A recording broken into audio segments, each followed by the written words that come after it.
ألم يأن للذين آمنوا أن تخشع قلوبهم لذكر الله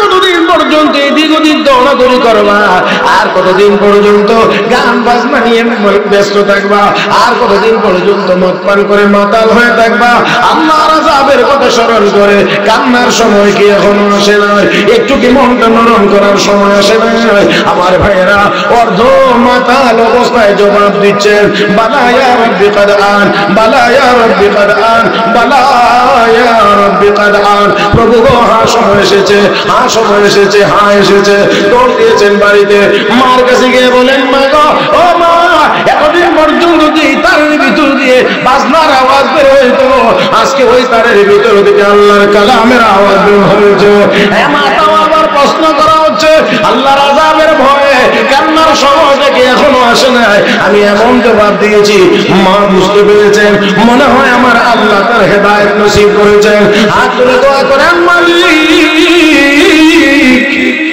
আমার ছেলেটাকে দয়া করে তুমি কবুল করে নাও আল্লাহ এই আয়াতের তেলাওয়াত শুনাইয়া মদের আড্ডা থেকে বের করে এনে মহান আল্লাহ জগতের শ্রেষ্ঠ মুহাদ্দিস বানায়া দিয়েছেন وقرن في بيوتكن ولا تبرجن تبرج الجاهلية الأولى وأقمنا الصلاة وآتينا الزكاة وأطعنا الله ورسوله إنما يريد الله ليذهب عنكم الرجس أهل البيت ويطهركم تطهيرا আল্লাহ রাব্বুল আলামিন বলেন হে মুসলমান মহিলারা ঘরের ভিতরে থাকো কই থাকো কোন না কই থাকতো এটা আমার কথা কার কথা কার কথা আল্লাহর কথা বিশ্বাস করতে কষ্ট হয় অনেকের আন্দাজি ওই যে বলছিলাম কাফের হওয়ার জন্য পুরা কোরআন অস্বীকার করা লাগে না এক আয়াত অস্বীকার করলে কাফের হওয়ার জন্য যথেষ্ট এই কথা বললেই কোরআনের এই কথা বললেও কেউ কেউ বলবে কি মোল্লা মৌলবীরা মহিলারা শুধু ঘরের ভিতরে আটকায় রাখতে চায় আরে মোল্লা মৌলবীরা রাখতে চায় না আল্লাহই তো বলছেন অপ্রয়োজনে বাহিরে যাইও না ঘরের ভিতরে থাকো তাহলে সম্মান ঠিক থাকবে যত বেশি বাইরে বেরিয়েছে তত বেশি বেইজ্জতি হয়েছে আল্লাহ আমরা সাক্কা চিনি না সাক্কার মধ্যে টায়ার থাকে টিউব থাকে রিং থাকে কোনটা বেশি নরম এর মধ্যে আমাদের জানা মতে হ্যাঁ হ্যাঁ জোরে কম টিউব হইল নরম এই জন্য এটারে রাখার লাগে দুষ্ট জিনিসের মাঝখানে কিন্তু এই নরমটা যদি আবার না থাকে তাহলে কিন্তু চলবে না এই নরমটার মধ্যে বাতাস এই বাতাসটা দিলে টাইট তখন গাড়ি দৌড়ে তাই না এখন এই জন্য এখন যদি টিউবে আমারে সারা তো তোর চলস না টায়ার তুই কেন সবসময় বাইরে থাকবি আমি একটু বাইরে যেতে আল্লাহ আমি বুঝাইতে পারছি টায়ার তুই শুধু বাইরে বাইরে থাকবে আমিও যাব এবার যদি সেই দাবি অনুসারে টিউব রেন একটু বাইরে দেওয়া হয়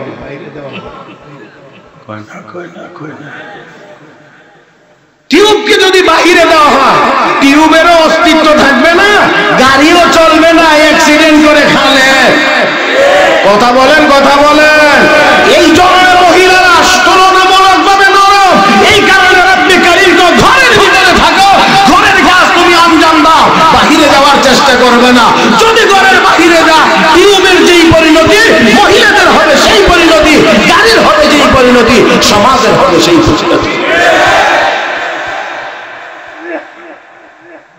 আল্লাহ রাব্বুল আলামিন তাই বলেন ওয়াকারনা ফি বুয়ুতিকুম কই থাকতো একটু কই থাকতো ঘরে থাকতো এখন শুধু বাইরে এই বাইরে যাওয়াটা ফিরাইয়া ঘরে যেন থাকতে পারে এই জন্য যে শিক্ষাটার দরকার এই শিক্ষাটা হলো মহিলা মাদ্রাসার শিক্ষা এই জন্য এন আইলে দেখবেন উর্দুর পরও যেটা ইদাও বুরকা এর থেকে কত বড় তো রাস্তা দিয়ে ঘুরতেছে কত বড় নাই মেসের লোকে ধাক্কা লাগে এই মিয়া হাসলেন কেন? এটা দুঃখের ছোট বিষয়।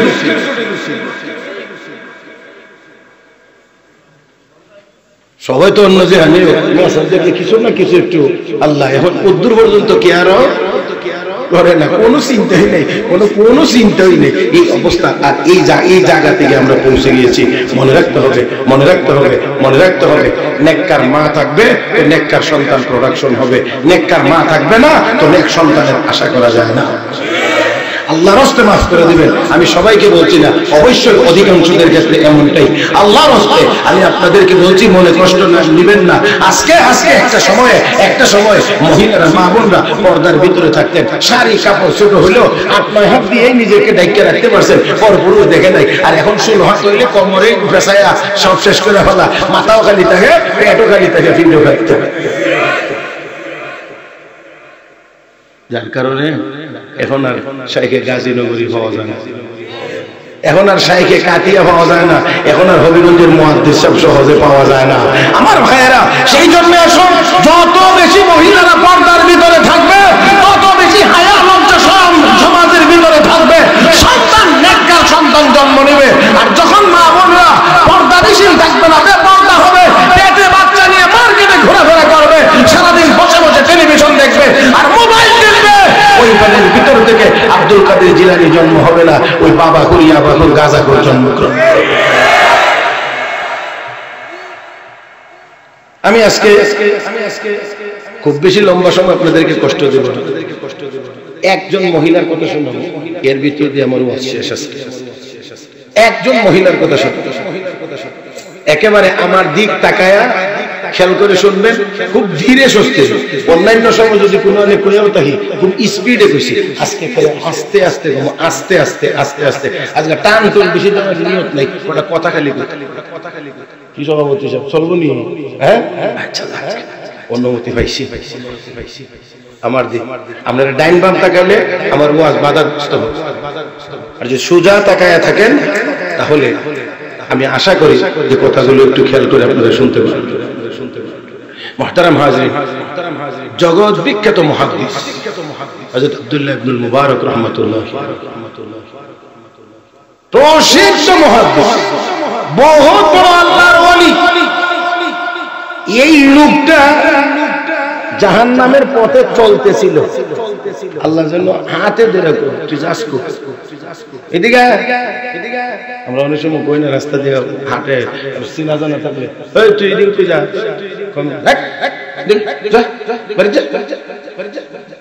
আল্লাহর এই বান্দাটা এরকমই হাঁটতেছিল, এরকমই চলতেছিল। আল্লাহ কুদরতি হাতে ধইরা তুই এদিকে কই যাস, ওইদিকে কই যাস, এদিক থেকে এইদিকে, আমি তোকে যুগের শ্রেষ্ঠ মুহাদ্দিস। হযরত আব্দুল্লাহ ইবনে মুবারক রাহমাতুল্লাহি আলাইহি জীবনের প্রাথমিক অবস্থায় মদ পান করতেন, গান গাইতেন, দোতারা তিনতারা বাজায়। একটার সাথে একটা সম্পর্ক ভালো আছে, এই জন্য নিয়মিত যারা টেলিভিশন দেখে, নাটক সিনেমা দেখে, এদের মধ্যে কিছুদিন পরেই মাশাআল্লাহ না বুঝলে নাই সব কি আর আমি একেবারে আপনাদের গোলায় দিতে পারবো? কিছু বুঝে নিতে হবে, বুঝে নিটা আল্লাহর ফজল করমে এখনো পর্যন্ত, সেই জন্য আমি বলি এখনো পর্যন্ত আল্লাহর ফজল করমে আমাদের মাদ্রাসার কোনো শিক্ষক, কোনো ছাত্র, কোনো মুহতামিম, কোনো সহকারী, মসজিদের ইমাম, মুয়াজ্জিন, খতিব, তারাবির ইমাম, ঈদগার ইমাম, কোনো একটা মেয়ের হাতে আজও পর্যন্ত একটা মদের বোতল পাওয়া যায় না। কষ্ট হইতেছে, কথা বুঝেননি আমার? সে আল্লাহর বান্দা হযরত আব্দুল্লাহ ইবনে মুবারক রাহমাতুল্লাহি আলাইহি মক্কা শরীফে হজ করলেন। হজের পরে ওনার মনে হইছে একটু হজ তো করলাম, হজ তো কাবা শরীফ তো সাফা মারওয়ার মধ্যে দৌড়াদৌড়ি, তারপরে আরাফা, মিনা, মুজদালিফা, তো মক্কা শরীফটা সবটা দেখা হলো। আচ্ছা একটু ঘুরে ঘুরে দেখি তো এই মক্কা শরীফটা কেমন, কারণ এটা তো পৃথিবীর শ্রেষ্ঠতম জায়গা।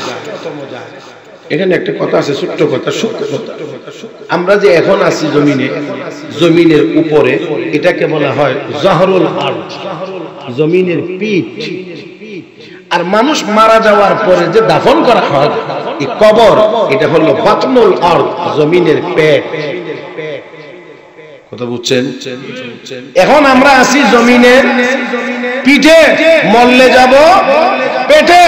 এই পিঠের দিক দিয়ে মক্কার দাম বেশি, পেটের দিক দিয়ে মদিনার দাম বেশি।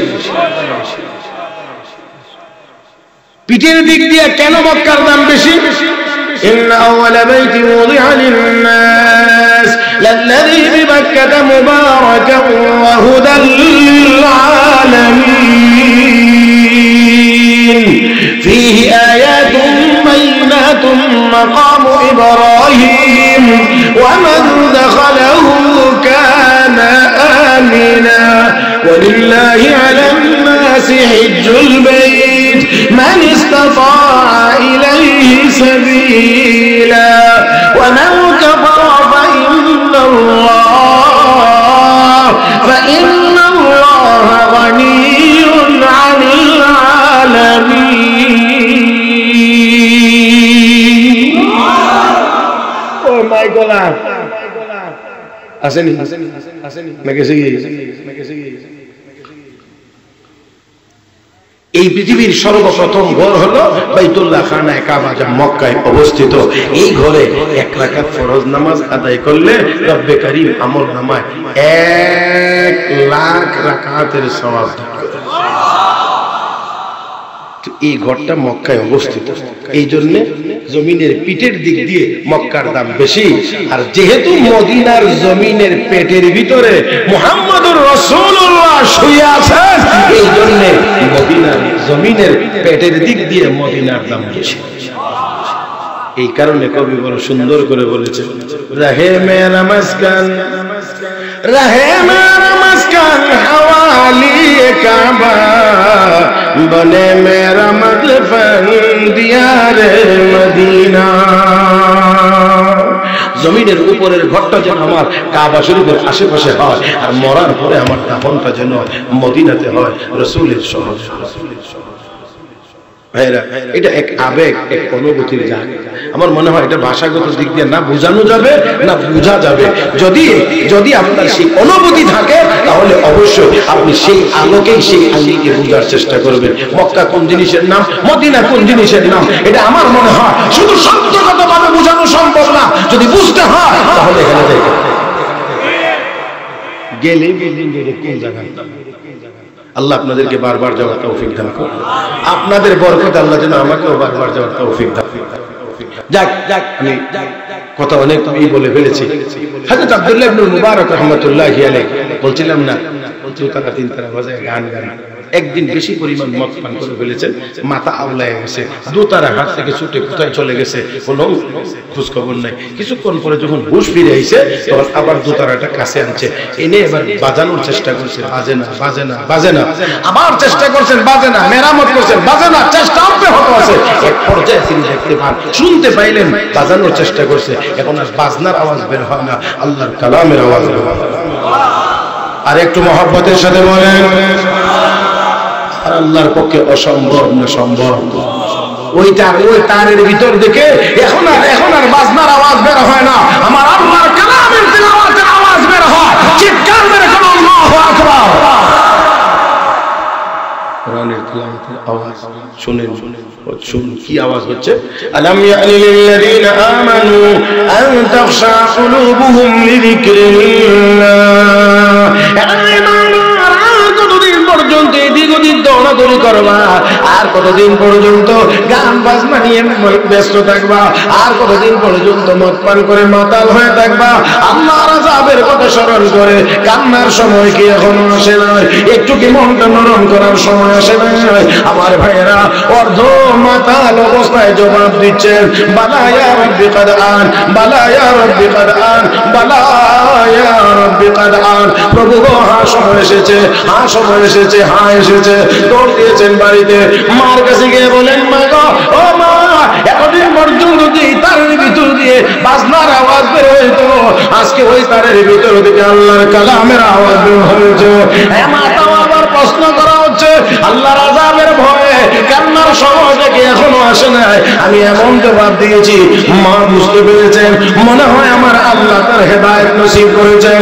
হাত তুলে দোয়া করেন, মালিক আমার ছেলেটাকে দয়া করে তুমি কবুল করে নাও। আল্লাহ এই আয়াতের তেলাওয়াত শুনাইয়া মদের আড্ডা থেকে বের করে এনে মহান আল্লাহ জগতের শ্রেষ্ঠ মুহাদ্দিস বানায়া দিয়েছেন। তিনি আবার ইমাম আযম আবু হানিফা রাহমাতুল্লাহি আলাইহি ছাত্র হওয়ার সৌভাগ্য অর্জন করেছেন। আল্লাহ ওনাকে ইমাম আযম আবু হানিফার ছাত্র বানায় দিয়েছেন। মুহতারাম হাজিরিন, শেখ আব্দুল্লাহ ইবনে মুবারক রাহমাতুল্লাহি আলাইহি এবার মক্কায় গিয়ে ঘুরছেন, খুঁজছেন, দেখছেন। আর এমন সময় দেখেন একজন মহিলা সুতি কাপড়ের ওড়না দিয়ে পেঁচায়া একেবারেই শরীরটা রেখে এমন ভাবে বসা আছে, পোশাকে আশাকে দেখে শুধু অদ্দূরই বোঝা যায় যে একজন মহিলা, আর কিছুই বোঝা যায় না। আমরা ছোট সময় দেখছি কোন পুরুষ মানুষ দেখলে মহিলার রাস্তা থাকলে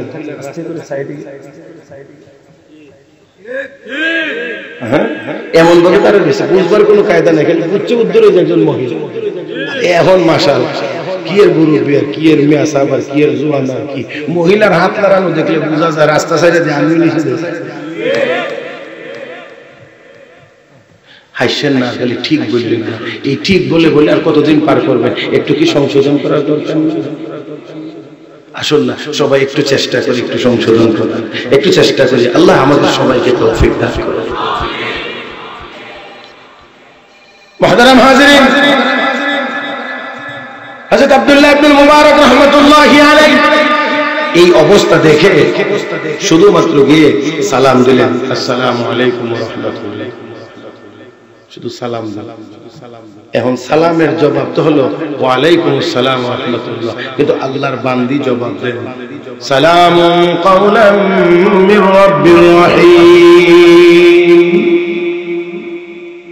আরে বলতো ওয়া আলাইকুম আসসালাম, না কয় তো সালামুন কাওলাম মির রাব্বির রহিম। একটু দৃষ্টি আকর্ষণ। হযরত আব্দুল্লাহ ইবনে মুবারক বলেন, ও মহিলা, তুমি এখানে কি করো?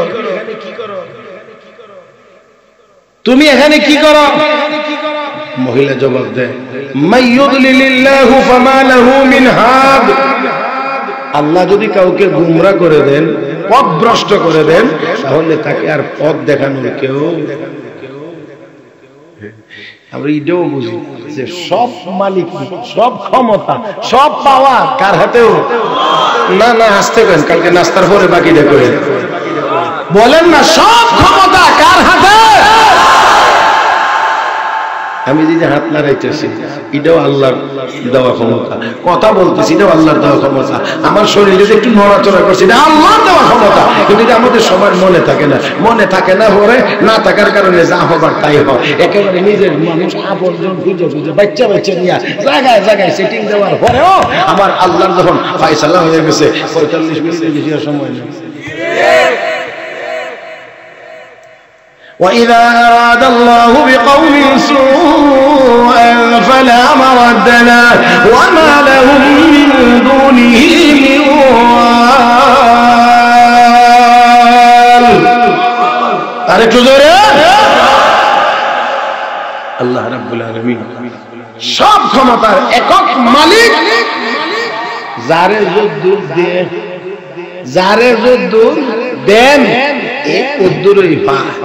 দেখবেন অনেক মানুষ জোয়ান মাথার মধ্যে 1.5 মণ বোঝা লইয়া দৌড়াইয়া যাইতেছে গা, এর সময় বয়সী হই আর একজন যুবক খালি জানটা লইয়াই হাঁটতে পারতেছে না অসুস্থতার কারণে। আল্লাহ বুঝাইয়া দেন, আল্লাহ বুঝাইয়া দেন, কি নিয়ে নাড়াচাড়া করছ না, তোর মতো এটা দেখোস না যে কেউ হাঁটতে পারতেছে না। এই কথাগুলো যেন আমাদের ভিতরে থাকে যে সবকিছুর একমাত্র মালিক। মহিলা যখন এখানে কি করো, আল্লাহ যদি কাউকে পথ ভুলাইয়া দেয় তাহলে পথ দেখানোর আর কেউ নাই। হযরত আব্দুল্লাহ ইবনে মুবারক রাহমাতুল্লাহ আলাইহি বুঝলেন যে আমি বুঝতে পারছি মহিলাটা রাস্তা ভুলে এখানে এসে। এটা তখনকার সময়ও রাস্তা ভোলার কিছু সম্ভাবনা ছিল। আর নবী ১৫০০ বছর আগে উম্মতকে কি শিখাইছেন? আজ হিসাব যারা আছেন, ওলামায়ে কেরাম যারা আছেন, তারা একটু গভীরভাবে চিন্তা করলে আপনারা দেখবেন যে আল্লাহ রাসূল হজ এবং উমরার দোয়াটা কি, ইহরামের পরে যে দোয়াটা, আল্লাহুম্মা ইন্নী উরিদুল হজ্জ ফায়াসসিরহু লি ওয়া তাকাব্বালহু মিন্নি। আল্লাহ, আমি হজের নিয়ত করছি, আমার জন্য সহজ করে দাও, কবুল করে নাও। এই জন্য এজেন্সি ওয়ালারাও যত হাজি আছে, যত সবক পড়ায় শিখায়, এর মধ্যে এটা হইলো মানে আরবি না হয়, খালি বাংলা করেন যে আল্লাহ সহজ করে দাও, কবুল করে নাও, আল্লাহ সহজ করে দাও, কবুল করে নাও। এই যে দোয়া ১৫০০ বছর আগে যখন আল্লাহর নবী হজ করছিলেন সব সাহাবায়ে কেরাম নিয়ে, তখন মাত্র ১৬ লক্ষ সাহাবায়ে কেরাম ছিলেন। আজ হিসাব ১৬ লাখ। হাজি সাহেব ১৬ লাখ, ১৬ লাখ হাজি এই পুরা মক্কার এরিয়ার ভিতরে, তত বেশি কোনো কিছুই না। কিন্তু তারপর আল্লাহর নবী এই দোয়া উম্মতকে শিখাইলেন, ফায়াসসিরহু লি, আল্লাহ আমার জন্য সহজ করে দাও, আমার জন্য সহজ করে দাও। আমার কাছে মনে হয় যেন আল্লাহর নবীর সামনে এই ২০২৪ সালের বা ২০ সালের বা ১৮ সালের ১৬ সালের বা ২০০০ সালের পরের এই দৃশ্যটা যেন আমার নবীর চোখের সামনে আল্লাহ তুলে ধরেছিলেন। আর এই জন্য দেখে দেখে বলছিলেন ৩৫-৪০ লাখ মানুষ একটা করে এরকম ধাক্কাধাক্কি ঝামেলা হইব। এই জন্য উম্মতের দোয়া শিখিয়ে গেছেন, তুই আল্লাহর কাছে দোয়া কর, আল্লাহ ফায়াসসিরহু লি, আল্লাহ আমার জন্য সহজ করে দাও। আল্লাহ যদি সহজ না করে দেন, পুরাটা না জোয়ানটা গিয়েও ঠিক মতো হজ করতে পারবে। আর আমাদের দেশে অনেক মুরব্বী আছে, সুদা বাংলাদেশে আসতে পারে না, এবারে মক্কা মদিনা ঘুরে এক কালা হাতরের বৃত্তের মুখটা বইরে সমাটা দিচ্ছে, আসলে খান্দাতে যেতেছে। আলহামদুলিল্লাহ, সুম্মা আলহামদুলিল্লাহ, আল্লাহ আমার কোরবান হয়েছে গিয়ে একবার দেখছি কি অবস্থা। ঠিক মতো একটা কোণে যদি লাগে, কিছু কিছু লোক আছে আমরা উপরে দেয় ১ ফুট উপরে থাকে মাথা, এমনি দেখুন কথা বুঝেন না। এটি যখন যাইবার মনে চা, তখন যে যাওয়া শুরু করে কোনাকুনি, এর ভিতরে যদি কেউ একটু মানে ডিস্টার্ব আছে,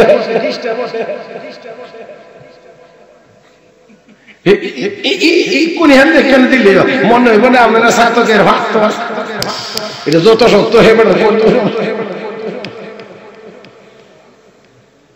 আল্লাহু আকবার, আল্লাহু আকবার। আবারও দোয়া করছি আল্লাহ যেন আপনাদেরকে হজ্জে বাইতুল্লাহ বারবার নসিব করেন।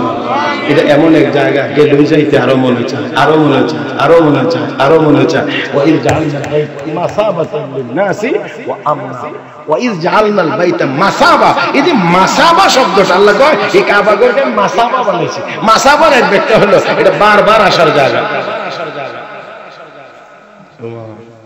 আপনারা আমার মনে হয় বুঝতেছেন না, লাগে না? মাসাবা হলো বারবার আসার জায়গা।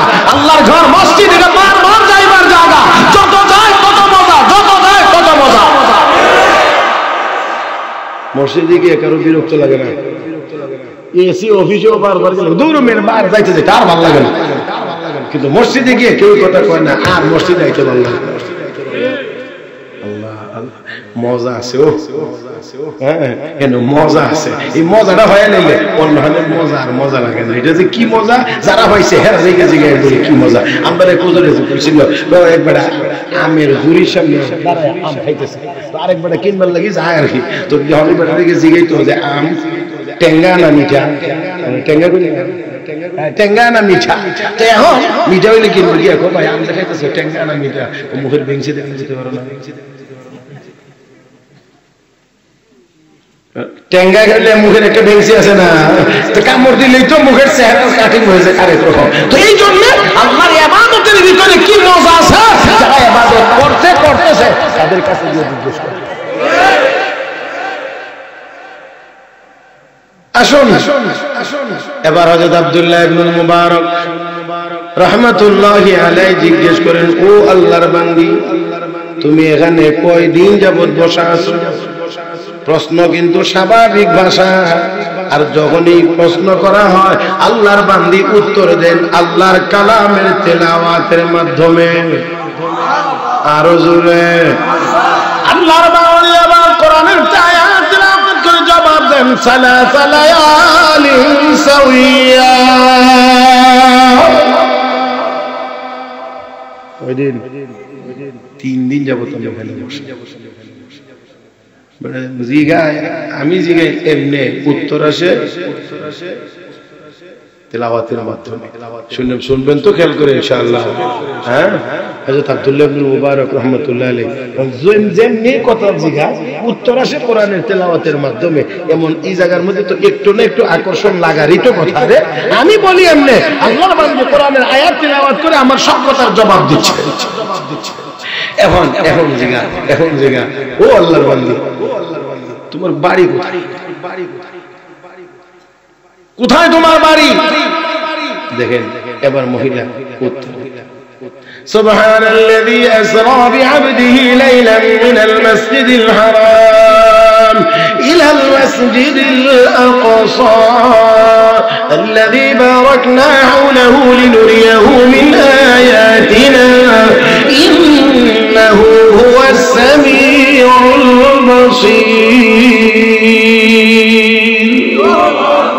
হযরত আব্দুল্লাহ ইবনে মুবারক বুঝতে পারছি মহিলার বাড়ি বাইতুল মুকাদ্দাসের এখানে ফিলিস্তিন। আমি আবার বললাম ও মহিলা, 3 দিন পর্যন্ত তুমি এখানে বসা, কিন্তু তোমার কাছে খাওয়ার কোনো জিনিস দেখা যায় না, পান করার কোনো জিনিসও তোমার কাছে দেখা যায় না। তুমি কি খাও কি পান করো? আল্লাহর বান্দী তখন জবাব দেন আতিমুস সিয়ামা ইলাল লাইল। রোজা কোন সময় পর্যন্ত? রাত পর্যন্ত। মানে তার মানে বুঝাই দিলেন সে কিদার, আস্তে আস্তে কিদার, রোজাদার। ও না, একটু ব্যতিক্রম হয়েছে। যখন জিজ্ঞাসা করছে তুমি কি খাও কি পান করো, তখন আল্লাহর বান্দি কো হুয়া ইউতিমুনি ওয়া ইয়াসকিন, আমার আল্লাহ আমাকে খাওয়ান, আমার আল্লাহ আমাকে পান করান। এখন আচ্ছা ঠিক আছে, আল্লাহ খাওয়ান আল্লাহ পান করে, তো তোমার ওযু করা লাগে না? তো ওযু করতে হলে তো পানি লাগে, তো ওযু কেমনে করো? আল্লাহর বান্দী কোরআনের আরেক আয়াত করে জবাব দেন যে ফাইল্লাম তাজিদু মান ফাতায়াম্মামু সাঈদান তাইয়িবান, পানি যদি না পাও পবিত্র মাটি দিয়ে তায়াম্মুম করে নাও। এখন হযরত আব্দুল্লাহ ইবনে মুবারক আচ্ছা ঠিক আছে, আমার কাছে কিছু খাবার আছে, কিছু খানি আছে। মহিলা কো আতিমুস সিয়ামা ইলাল লাইল, আল্লাহ কইছে রোজা রাত পর্যন্ত পূর্ণ করো। তার মানে রোজাদার, আমি রোজাদার, এখন দিনের বেলা কিছু খাইতে পারবো না। একটু জোরে একবার আল্লাহু আকবার বলতো। এটা কেমন মহিলা? যা ওই জিজ্ঞাসা করে জবাব দে, কোরআনের তেলাওয়াত করে। তাহলে কি পরিমাণ কোরআনের উপরে পারদর্শী ছিল, আর কি পরিমাণ কোরআনের প্রতি তার মুহাব্বত ছিল, ভালোবাসা ছিল। আল্লাহু আকবার।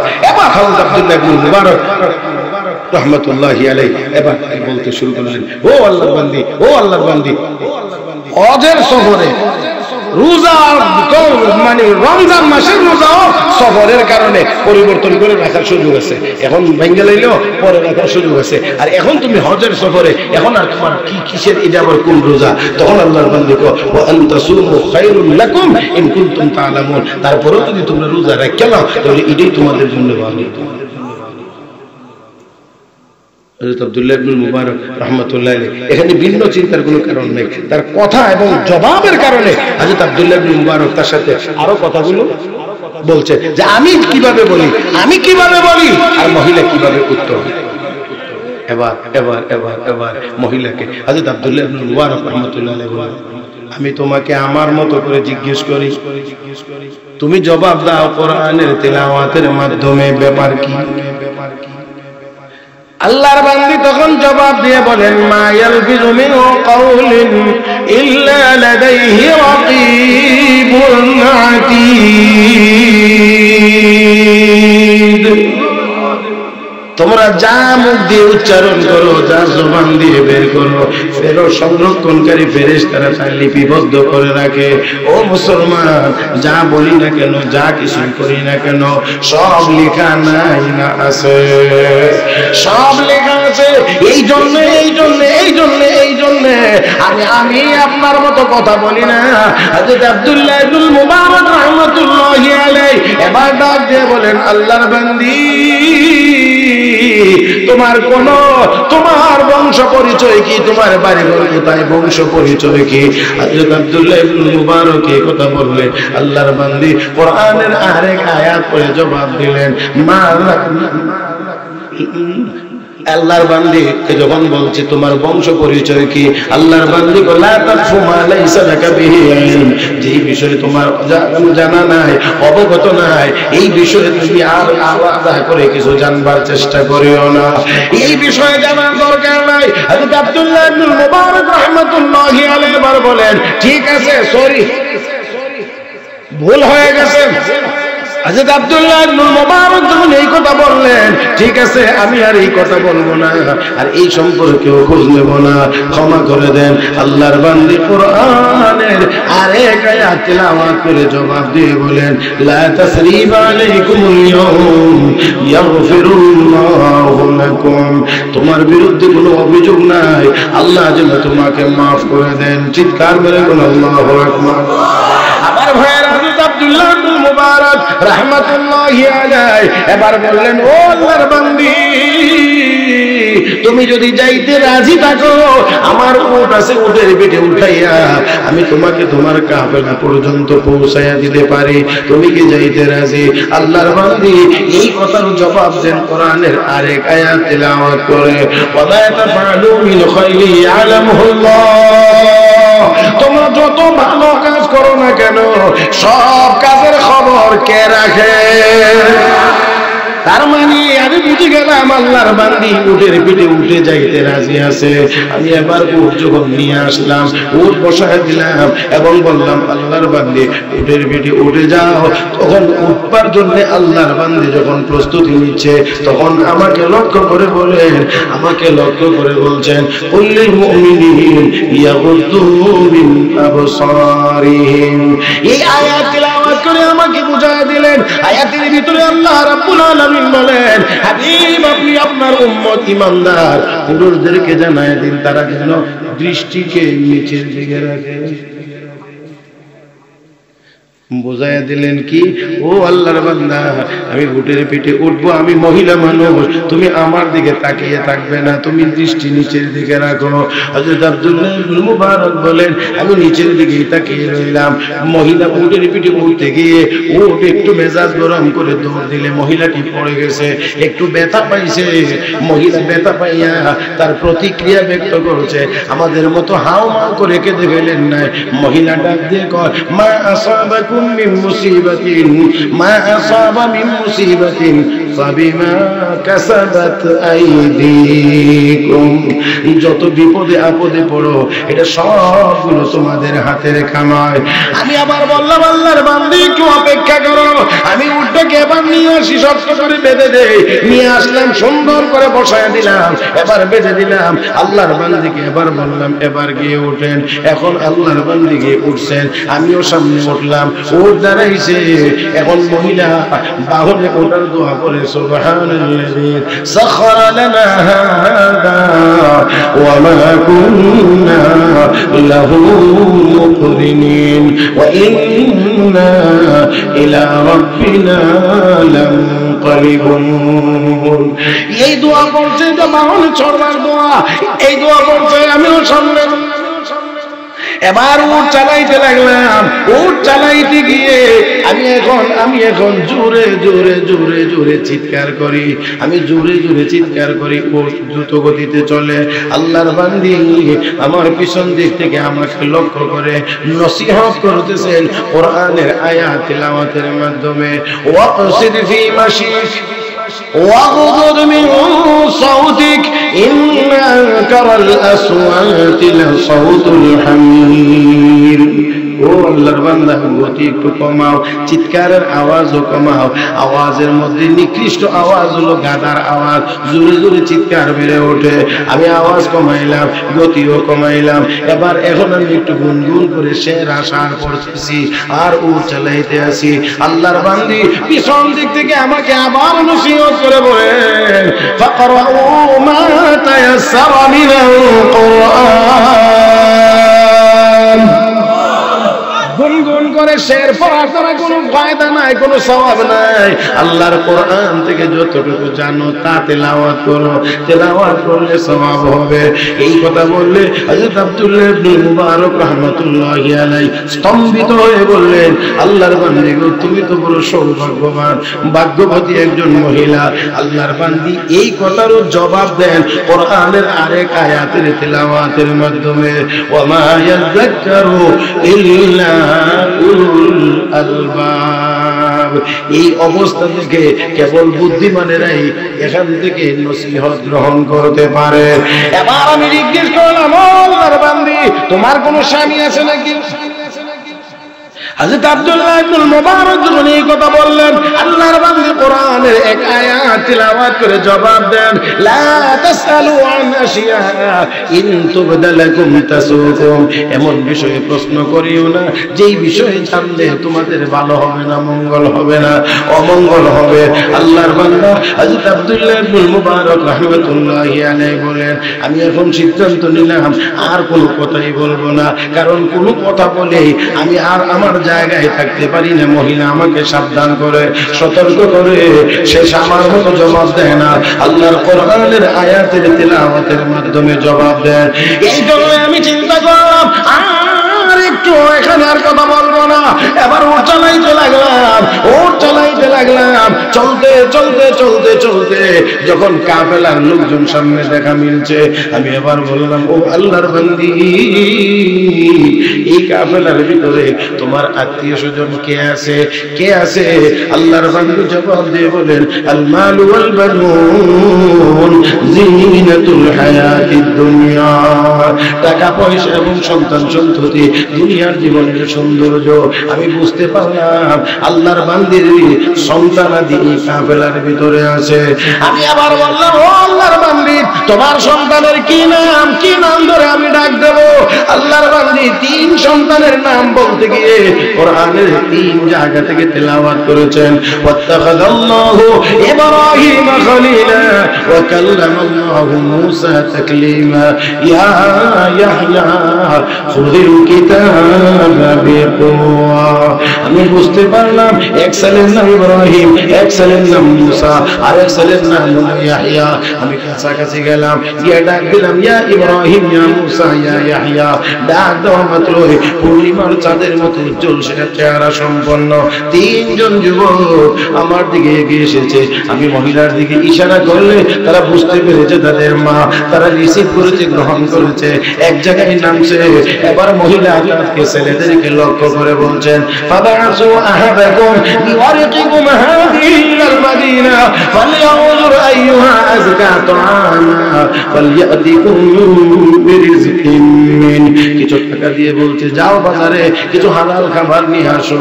একজন চলে গেছে বাজারে, কিছু খাবার নিয়ে এসেছে, হালাল খাবার। আনার পরে মহিলা করে সুন্দর করে আমার সামনে পরিবেশন করে আমাকে খাইবার যে অনুরোধটা করতেছে, সেই অনুরোধটাও আবার কোরআনের এক আয়াতের তেলাওয়াতের মাধ্যমে, কুলু ওয়াশরাবু হানিআম বিমা আসলাফতুম ফিল আইয়ামিল খালিয়া। পিছনে যে কষ্ট আমার জন্য করেছেন, বিনিময়ে সামান্য একটু খাবার আমার পক্ষ থেকে গ্রহণ করেন। আল্লাহর বান্দা, আল্লাহর ওলি, এত বড় মুহাদ্দিস হযরত আব্দুল্লাহ ইবনে মুবারক রাহমাতুল্লাহি আলাইহি বলেন, না না না যুবকেরা, আমি ততক্ষণ পর্যন্ত খাবারে শরীক হব না যতক্ষণ না পর্যন্ত মহিলার আসল হাকিকত আমি জানতে পারবো, ততক্ষণ পর্যন্ত আমি খাবো না। ওই যুবকেরা ডাক দিয়ে, হুজুর, এই মহিলা আমাদের মা, আমাদের মা যেই দিন থেকে জানতে পেরেছে জবান দিয়ে যা উচ্চারণ হয় তাই ফেরেশতারা লিখে রাখে। গুনার কথা হইলে গুনার জায়গাতে লিখে, সওয়াবের কথা হইলে সওয়াবের জায়গাতে লিখে রাখে। হুজুর, ওই দিন থেকে আমাদের মা গুনাহ থেকে বাঁচার জন্য বিগত 40 বছরের ভিতরে কোনদিন আল্লাহর কালামের তিলাওয়াত ছাড়া সাধারণ কোনো কথা বলেন না। 40 বছরের ভিতরে কোনোদিন স্বাভাবিক কোনো শব্দ উচ্চারণে কথা বলে নেই। যখনই যা দরকার হয় তখনই কোরআনের আয়াতের তেলাওয়াতের মাধ্যমে তার এই সমস্যার সমাধান করেন। একবার একটু একেবারে মনটাকে একটু বড় আওয়াজে বলেন তো আল্লাহু আকবার। ও ভাইয়েরা, এটা কোন মহিলা? আর আমাদের দেশের মহিলারা যদি এখন এত কথা জিজ্ঞাসা, এত আয়াত বলতে তো দূর কথা, সুবহানাল্লাহ, নামাজ পড়তে জিজ্ঞাসা লাগে, ইডিয়েট জিজ্ঞাসা যায় না, ইডিয়েট তো পারে না। জটিল সমস্যা। মুহতারাম হাজিরিন, ওই মহিলা কি পরিমাণ কোরআন শিখছে, কোরআনের ইলম কি পরিমাণ ছিল, কি পরিমাণ তার কোরআনের তেলাওয়াত ছিল, কি পরিমাণ কোরআনের প্রতি তার মহব্বত ছিল। মুহতারাম হাজিরিন, তাহলে এবারে আসেন, এই কোরআন আমাদের মেয়েদেরকেও শেখানোর দরকার নাই না আছে? আওয়াজ করে আওয়াজ বলে নাই না আছে? আমার ভাইরা, আমার বন্ধুরা, তাহলে আসল এই কোরআন যদি আমাদের মেয়েদেরকেও শিখাইতে পারি, নেককার বানাইতে পারি, মনে রাখতে হবে আজকে আপনার কোলে যে মেয়েটা, এই মেয়েটা কিন্তু ভবিষ্যতের মা। আজকে যে মেয়েটা আপনার মেয়ে, এটা কিন্তু ভবিষ্যতের মা। আজকে এই মেয়েটাকে যত সুন্দর করে মা হিসেবে গড়ে তুলতে পারবেন, ভবিষ্যতে গিয়ে ততই বেশি নেককার আওলাদের আশা আপনি করতে পারবেন। তাহলে আসেন আমরা আমাদের মেয়েদেরকে কোরআন হাদিস শিখায়া আমরা যোগ্য মা হিসেবে গড়ে তুলি। আল্লাহ যেন তৌফিক দান করেন, জোরে বলি আমিন। মুহতারাম হাজিরিন, কথা লম্বা করব না, তবে দোয়ার এক দয়া করে কেউ উঠবেন না, দয়া করে কেউ উঠবেন না। আমি সময় দেব না, আমি আপনাদের কাছে বিরক্ত করব না। মাওলানা নুরুল হক নবীগঞ্জি দামাত বারাকাতুম ওয়াজও করেছেন, সান্দাও করেছেন। আমি কুদ্দুর কথা বলছি বাঙ্গাসরা, আর সান্দা টান্দা এখন আমি বেশি পারিও না, আর বেশি করিও না, আর মেজাজও এখন নাই। তারপরেও উনি বলে গেছেন যে দোয়ার আগ দিয়ে একটুখানি, এই জন্য আমি আপনাদের কাছে একটুখানি কথাটা শুধু যাতে রক্ষা হয়, আমি বড় করে চাইবো না 10,000 দিন, 20,000 দিন, কত হাজার দিন, এত হাজার দিন আমি চাইবো না। আমি কম করে চাইবো। আল্লাহর বান্দা কে আছেন যিনি বলবেন যে ইনশাআল্লাহ আমি মাদ্রাসার জন্য 2,000 টাকা দেবো? একজন বান্দা প্রথম শুরু করেন তো ইনশাআল্লাহ যে আমি 2,000 টাকা দেবো, 2,000 টাকা। এর অর্থ এই না যে কেউ বেশি দিতে চাইলে আমি নেবো না, এটা বলছি না। অন্তত 2,000 টাকা দিবেন। আল্লাহর কোন বান্দা আছে?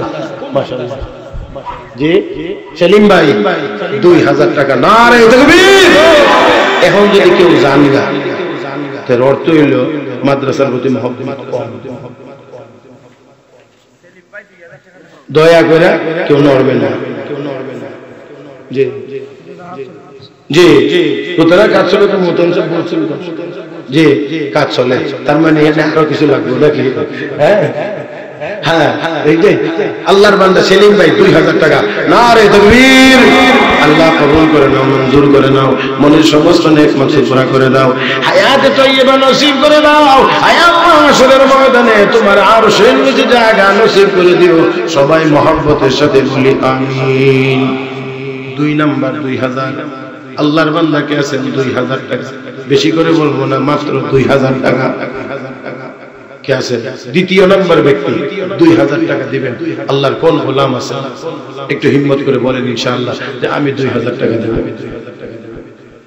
আল্লাহ তুমি কবুল করো। আল্লাহ তোমার বান্দার জান, তোমার বান্দার মাল তোমার কোরআনের খেদমতের জন্য কবুল করে নাও। কে আছে দ্বিতীয় নাম্বার 2,000 টাকা? এই দিক থেকে মানুষ বেশি, এদিকে আল্লাহর একজন বান্দা একটু হাত তুলে ইনশাআল্লাহ। কে আছে 2,000 টাকা দিবেন? এটা খুব বেশি না, বড় অ্যামাউন্ট না, ছোট।